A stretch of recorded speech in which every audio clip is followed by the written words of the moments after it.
Alright,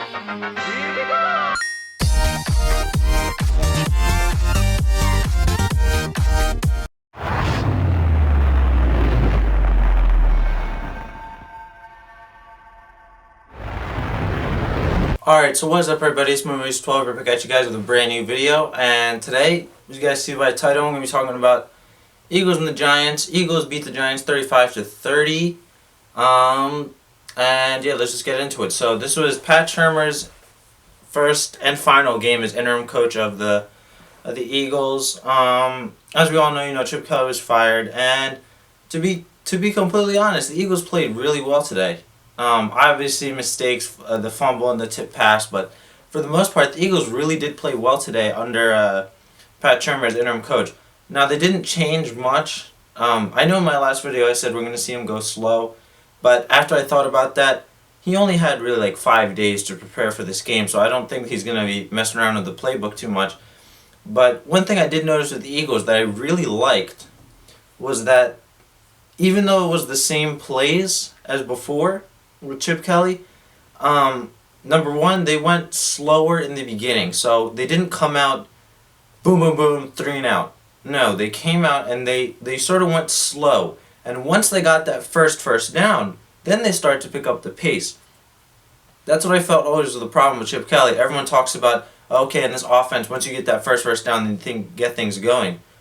Well, if you go on the field and you're just going fast, your mind has to take some time to adjust to get ready for the next play. You can't just go, hut, incomplete, all right, let's get back to the line, and then your mind is scrambled trying to remember the next play. So I like how we take it slow and steady, and then once we get the first down, we go faster. Something else I liked is that Sam Bradford actually audibled this time on the field. When Chip Kelly was the head coach, you couldn't audible. The audibles were made for you by Chip on the sideline, which I always thought was pretty stupid because even though you're close to the field, you'll never be able to see the little intricacies of the defense as opposed to you were like staring them right in the face as the quarterback. On the sideline, you may not see something. You may not see an edge rusher on the other side blitzing. So I like how he let Sam Bradford call audibles, and it worked because a lot of times Sam Bradford would see something, see a linebacker looking to blitz, and he would call an audible, which is very good. DeMarco Murray, he had that one huge carry, and guess where he was? Well, guess where Sam Bradford was? Under center. When you go under center, Murray has time to survey, look for a hole, look for a little crack, and boom, then he's gone. After that, they just moved back to what they were doing again, just handing the ball in the shotgun, which will never work. Brian Matthews had a pretty bad day. I think he only finished with like 4 yards or something. He didn't even really get that many carries, but I mean, we didn't even really run the ball that much, to be quite honest, this game. And Darren Sproles did what Darren Sproles did. He had a rushing touchdown. Really nice move on that touchdown too. That little juke froze the defender, and he cut out to the outside. Sam Bradford played really well in my opinion. That interception wasn't even really on him. I mean, the guy is 6'6" or 6'7". And he was trying to throw the ball. The defender just made a great play, putting his hand up into the air, and Giants picked it off. But other than that, he played really well. He really looked poised. He really looked calm in the pocket. Especially those 2 touchdown passes to Jordan Matthews, how he just sort of floated it up there. It was so beautiful. And really on that route, you're not supposed to be floating it up there in the technical terms of football, because it's an out route, so you're supposed to sort of throw it in there like a bullet pass, but instead he floated up there, and it worked out really well. He had one really nice pass to Jordan Matthews, but Matthews dropped it for some reason. It could have been easily like a 50-yard gain if he would have caught it and kept running.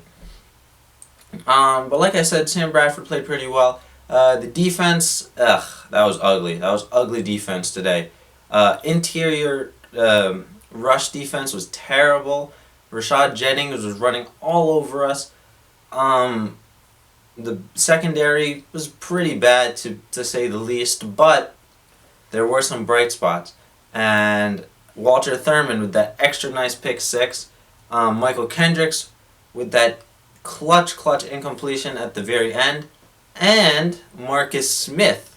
He wasn't as bad as Chip Kelly led us to believe he was, because when he came in, he got a sack, he got pressure on the quarterback, he was pushing blockers back into running backs. He was playing really well. So I don't know what Chip Kelly was talking about, how he's not physically ready, because he's obviously bulked up since his rookie year. He's really a lot bigger, a lot tougher, has a lot more football knowledge now. So Marcus Smith doesn't... I'm not saying that he isn't a bust, because, one game is one game, but next year with the new coach, maybe he gives Marcus Smith a couple more reps, and then we see who he really is as a player. Now, speaking of the new head coach, I'm going to say a name that a lot of people not expecting, but not really thinking about, but I want Pat Shurmur as their new head coach next year, with the same offense that he was running now. Because as much as we bash Chip Kelly, he had a couple of good ideas, especially that Matthews in the slot thing, how he's bigger than most other corners. That's a really good idea, and that really worked out for us. And this whole philosophy of you have to have a good running game, and then you can set up a good play-action pass.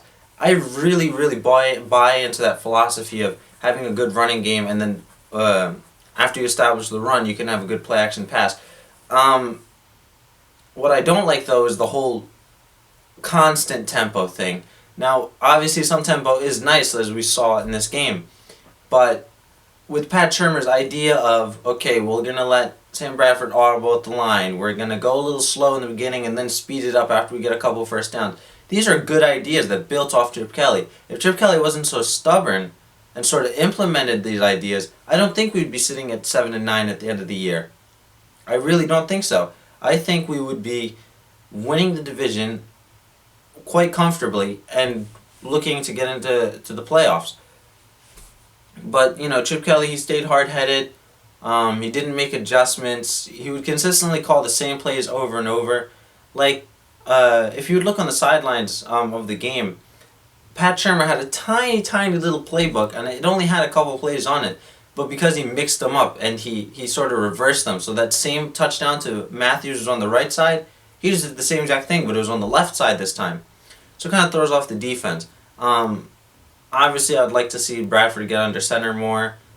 And, yeah, but I'd really like Pat Shurmur back as head coach. And it would probably influence Bradford to re-sign with the Eagles, because we all know we want Bradford to re-sign. There's basically no good quarterbacks in the draft.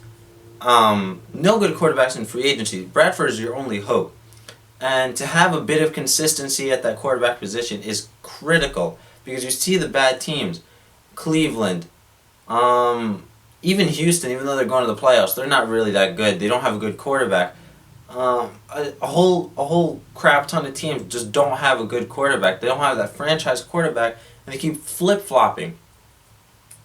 And that's what causes them to not be successful. So when you have that guy, and the guy who's really improved over the season, that first game where we saw Sam Bradford is nothing what Sam Bradford looks like now. That first game he was jittery, he was afraid to throw the ball deep. Now he's comfortable, he's staying in the pocket, he'll step up, he'll avoid the rush, he'll even run, tuck it and run a couple times. I really like Sam Bradford as a quarterback, and I really like Pat Shurmur as a head coach. And maybe we bring in Pat Shurmur as a head coach and Adam Gase as a quarterback coach again, or an offensive coordinator. I don't know, it might happen. Let me know what you guys think in the comments down below. Can't speak today. Remember to leave a like rating on this video. Check out my Facebook page for copyrighted videos. And also, tell me what you guys want to see in the off-season. Now that the season is over and these sort of weekly videos are coming to a close, let me know what you guys want to see from me in the off-season, because, I'm here to talk football. So, this has been Motion 12. Like, comment, subscribe. I'm out. Peace.